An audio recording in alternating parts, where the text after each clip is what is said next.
సుబ్బరామ గారు sir right, ఒక్కసారి నేను ధనలక్ష్మి గారితో మాట్లాడి మళ్ళీ వస్తాను. ధనలక్ష్మి గారు నమస్తే అండి. నమస్తే అండి. రైట్, ధనలక్ష్మి గారు, మీరు కూడా ఆశా వర్కర్ కి సంబంధించి కూడా చాలా పోరాటాలు చేస్తా ఉన్నారు. మీ న్యాయమైన డిమాండ్ల కోసం పరిష్కరించాలని ప్రభుత్వాన్ని అడుగుతా ఉన్నారు. ప్రభుత్వం వచ్చిన దగ్గర నుంచి అంటే చాలా రోజులుగా ఓపికగా వెయిట్ చేశారు గత 4.5 సంవత్సరాలుగా. సో ఇప్పుడు మళ్ళీ ఉద్యమాలు చేస్తున్న పరిస్థితులు కనిపిస్తా ఉన్నాయి. ఏంటి మీ సమస్యలు ప్రభుత్వం దృష్టికి బయట తీసుకెళ్తున్నారు, సరే, మరి ఆ ముఖ్యమంత్రిని కలిసే ప్రయత్నం ఏమైనా చేశారా? ఏంటి అటువైపు నుంచి వస్తున్నటువంటి స్పందన ఏంటి?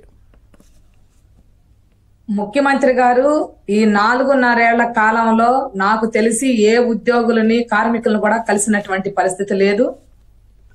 గతంలో హెల్త్ మినిస్టర్ గా ఉన్నటువంటి నాని గారికి ఒకసారి రిప్రజెంటేషన్ ఇచ్చాము. వారు చర్చలు జరిపారు మాతోటి మా డిమాండ్స్ మీద. ఆ తర్వాత మంత్రి గారు మారిపోయారు, విడుదల రజనీ గారు వచ్చారు. వారు వచ్చిన తర్వాత కూడా రిప్రజెంటేషన్ ఇచ్చాము. కానీ ఆవిడకి అసలు మా ఇష్యూస్ తెలియదు, వాటి మీద చర్చించాలనేటటువంటి ఇంట్రెస్ట్ కూడా లేదు. మేము కమిషనర్ గారిని, ప్రిన్సిపల్ సెక్రటరీ గారిని కలుస్తా ఉన్నాం. అనేక పర్యాయాలు ఇప్పటికీ అధికారుల్ని కలిసాము. ఒకటి, వీళ్ళు ఈ మధ్య కాలంలో అంటే ఈ 4.5 ఏళ్ల కాలంలో మరి ముఖ్యంగా కోవిడ్ తర్వాత ధరలు విపరీతంగా పెరిగాయి. ఆ పెరిగినటువంటి ధరలకు అనుగుణంగా ఆశా వర్కర్ల వేతనాలు కూడా పెంచాలని అడుగుతా ఉన్నాం. కనీస వేతనం అనేది 26,000 ఉంది. ఎవరైనా బ్రతకాలి. ఎన్ని గంటలు పని చేసినా, 8 గంటలు చేసినా, 10 గంటలు చేసినా, ఎన్ని గంటలు చేసినా, 24 గంటలు చేసినా ఒక మనిషి బ్రతకాలి. అంటే ఒక మనిషి బ్రతకడం కోసం ఇచ్చేటటువంటి వేతనం 26,000 రూపాయలు. అదే కనీస వేతనం మేము అడుగుతా ఉన్నాం. కనీస వేతనం ఇవ్వాలని అడుగుతా ఉన్నాం. అట్లాగే ఇప్పుడు ఏజెన్సీ ప్రాంతంలో కమ్యూనిటీ హెల్త్ వర్కర్లుగా ఉన్నటువంటి వాళ్ళకి 4,000 మాత్రమే ఇస్తా ఉన్నారు. వాళ్ళకు 3,500 మంది ఉన్నారు. వాళ్ళని ఆశా వర్కర్లుగా మార్పు చేయమని అడుగుతున్నాం. కానీ వాళ్ళని ఆశా వర్కర్లుగా మార్పు చేయట్లేదు. 4,000 మాత్రమే ఈ రోజు కూడా వాళ్ళకి ఇస్తున్నటువంటి పరిస్థితి ఉంది. రెండోది, గవర్నమెంట్ వచ్చిన తర్వాత పని భారం అయిపోయింది. అవసరం ఉన్నా లేకున్నా సరే విపరీతమైనటువంటి పద్ధతిలో పని భారాన్ని పెంచేశారు. ఒకవైపున 26 రకాల రికార్డులు వాళ్ళ సొంత డబ్బులతో కొని రాస్తా ఉన్నారు. మరో పక్కన సెల్ ఫోన్ ఇచ్చారు పనిచేయనటువంటిది. ఆ సెల్ ఫోన్ లో ఆన్లైన్ వరకు 14 రకాల యాప్ల్ని డౌన్లోడ్ చేసుకోమని దాన్ని పనిచేయమని చెప్తా ఉన్నారు. రెండోది, సెలవులు లేకపోవటం వల్ల వీళ్ళకి ఆదివారాలు గాని, పండగలు గాని, చావులు వచ్చినా, ఆరోగ్యం బాగోపోయినా సెలవులు అనేవి లేవు. ఇతర డిపార్ట్మెంట్లు అందరికీ కూడా సెలవులు ఉన్నాయి. కనీసం పండగ రోజులన్నా సెలవులు ఉన్నాయి కొన్ని డిపార్ట్మెంట్లకి. కానీ అసలు ఆశా వర్కర్లు 24 గంటలు చేయాలి. కాబట్టి మీకు సెలవులు లేవు. కోవిడ్ సమయంలో కూడా చాలా కష్టపడ్డారు. కోవిడ్ సమయంలో కూడా మీరు కావచ్చు, అంగన్వాడీ వర్కర్స్ కావచ్చు, చాలా కష్టపడ్డారు. ధైర్యంగా ప్రజల్లోకి వెళ్ళి అంత ఒక మహమ్మారి కోవిడ్ ఉన్నా గానీ మీరు పట్టించుకోకుండా మీ కుటుంబాలను వదిలేసి పబ్లిక్ లో అంటే ప్రజల కోసం పనిచేశారు మీరు. అవునండి. ఇప్పుడు కోవిడ్ కాలంలో చనిపోయిన వాళ్ళకి 50 లక్షల రూపాయలు ఇస్తామన్నారు. ఈ రాష్ట్రంలో 35 మంది ఆశా వర్కర్లు కోవిడ్ సోకి కోవిడ్ కాలంలో చనిపోతే కేవలం 4 మాత్రమే 50 లక్షలు ఇచ్చారు. మిగిలిన వాళ్ళకి ఇచ్చినటువంటి పని లేదు. రెండోది, వర్క్ లోడ్ ఎక్కువ అయ్యి సెలవులు లేని కారణంగా తీవ్రమైనటువంటి మానసిక ఒత్తిడికి గురయ్యి ఈ రోజు ఆశా వర్కర్లు పిట్టల్లాగా రాలిపోతా ఉన్నారు.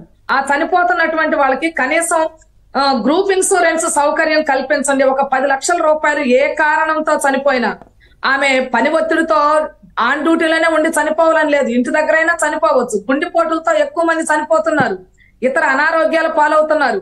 వాళ్ళు కనీసం 10 లక్షల రూపాయలు గ్రూప్ ఇన్సూరెన్స్ సౌకర్యం కల్పించని అడుగుతున్నాం. కానీ ప్రభుత్వాలు పట్టించుకోవడం లేదు. ఒకవైపు ఏమో వీళ్ళని కార్మికులుగా గుర్తించడానికి సిద్ధం అవట్లేదు, వీళ్ళు ప్రభుత్వ ఉద్యోగులు కాదని చెప్తా ఉన్నారు. మరొక వైపు ఏమో 10,000 రూపాయలు ఇస్తున్నామనే పేరుతోటి సంక్షేమ పథకాలన్నిటి కోత పెట్టారు. 60 ఏళ్లకు రిటైర్మెంట్ చేస్తున్నారు. రాష్ట్ర ప్రభుత్వ ఉద్యోగులందరికేమో 62 ఏళ్లకు రిటైర్మెంట్, కానీ ఆశా వర్కర్లకు మాత్రం 60 ఏళ్లకే రిటైర్మెంట్ చేస్తున్నారు. ఒక్క నయా పైసా కూడా ఇవ్వకుండా ఇంటికి పంపించేసేస్తామన్నారు. ఏ రకంగా బ్రతకాలని అడుగుతా ఉన్నాం. ప్రతిపక్షంలో ఉన్నప్పుడు, పాదయాత్రలో ఉన్నప్పుడు జగన్మోహన్ రెడ్డి మీకేం చెప్పారు? అర్హులైన వాళ్ళు ఉంటే ధనలక్ష్మి గారు, ప్రతిపక్షంలో పాదయాత్రలో ఉన్నప్పుడు ఆశా వర్కర్లకు ఏం చేస్తా అని చెప్పారు ఆయన జగన్మోహన్ రెడ్డి? జగన్మోహన్ రెడ్డి గారు మీకు కనీస వేతనాలు చెల్లిస్తాం, మీకే కష్టం లేకుండా చూస్తాం, మీకు పని భారాన్ని తగ్గిస్తామని చెప్పారు. ఈ రోజు గత ప్రభుత్వంతో పోల్చుకుంటే పని భారం పెరిగింది. కానీ ఈ రోజు రాష్ట్ర ప్రభుత్వం ఏం చెప్తుంది? మేము 10,000 ఇచ్చామని చెప్తుంది. 10,000 ఈ ప్రభుత్వం ఇవ్వలేదు. గత ప్రభుత్వమే 6,000 ఇచ్చింది, ఈ ప్రభుత్వం 4,000 కలిపి ఇచ్చింది. 10,000 రూపాయలు ఇస్తున్నారు, 10,000 రకాల పనులు చేపిస్తున్నారు. ఈరోజు 24 గంటలు రెస్ట్ లేకుండా, సెలవు లేకుండా, పండగ లేకుండా, ఆరోగ్యం బాగోపోయినా ఆఖరికి ఇది హెల్త్ డిపార్ట్మెంట్ లో పనిచేస్తున్నారు ఆశా వర్కర్. అయినా ఆమె గర్భవతిగా ఉంటే మెటర్నిటీ లీవ్ కూడా ఇవ్వనటువంటి దౌర్భాగ్య పరిస్థితి ఈ రోజు ఈ రాష్ట్రంలో ఉంది. ఇవ్వలేదే, మళ్ళీ ముఖ్యమంత్రి మీటింగ్ లెక్కన పెడితే మీరు అందరూ వెళ్ళిపోవాలి, మళ్ళీ అక్కడికి కూడా వెళ్ళాలి మీటింగ్లు పెడితే. అవును, ముఖ్యమంత్రి మీటింగ్ ఈ మధ్యకాలంలో ముఖ్యమంత్రి గారు కాకినాడ వెళ్లారండి, కాకినాడ జిల్లాకి. ఆ జిల్లాకి వెళ్లినటువంటి సందర్భంగా కుటుంబ చనిపోయినటువంటిది తాడేపల్లి, గుంటూరు జిల్లా తాడేపల్లి మండలంలో ఒక ఆశా వర్కరు జగనన్న ఆరోగ్య సురక్ష కేంద్రంలోనే అక్కడే కుప్పకూలిపోయి చనిపోయింది ఆమె క్యాంపులోనే. అది జరిగినటువంటి కొద్ది రోజులు, మొత్తం ఒక వారం తర్వాతనే కాకినాడ వైపు వెళ్లారు ముఖ్యమంత్రి గారు. ఆ వెళ్ళినటువంటి సందర్భంగా 10 కిలోమీటర్ల పొడవున ఆశా వర్కర్లని చేతులు పట్టుకొని నుంచోబెట్టే పని చేశారు.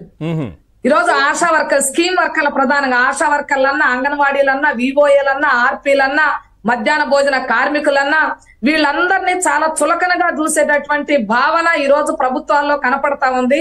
అందుకనే వీళ్ళని కార్మికులుగా గుర్తించండి, కనీస వేతనాలు చెల్లించండి, చట్టబద్ధమైనటువంటి సౌకర్యాలు కల్పించండి అనే పద్ధతిలో ఆశా వర్కర్స్, ఇతర స్కీమ్ వర్కర్లు కూడా పోరాటం చేస్తా ఉన్నారు. మొన్న ఈ నెల డిసెంబర్ 14, 15 తేదీల్లో అన్ని జిల్లాల కలెక్టరేట్లు, ఐటీడీఎల్ దగ్గర పెద్ద ఎత్తున ఆశా వర్కర్లు పోరాటం చేశారు 36 గంటలు. ఫిబ్రవరి 8వ తేదీన ఈ లోపు సమస్యలు పరిష్కారం చేస్తే సరి, లేదంటే ఫిబ్రవరి 8వ తేదీన చలో విజయవాడ కార్యక్రమానికి పిలిపించాం. మొత్తం విజయవాడ నగరాన్ని దిగ్బంధనం చేసేటటువంటి పని ఆశా వర్కర్లు చేయబోతా ఉన్నారు. Right, okay. గౌతమ్ గారు ఏం చెప్తారు? చూస్తా ఉన్నారు రాష్ట్రంలో పరిస్థితి.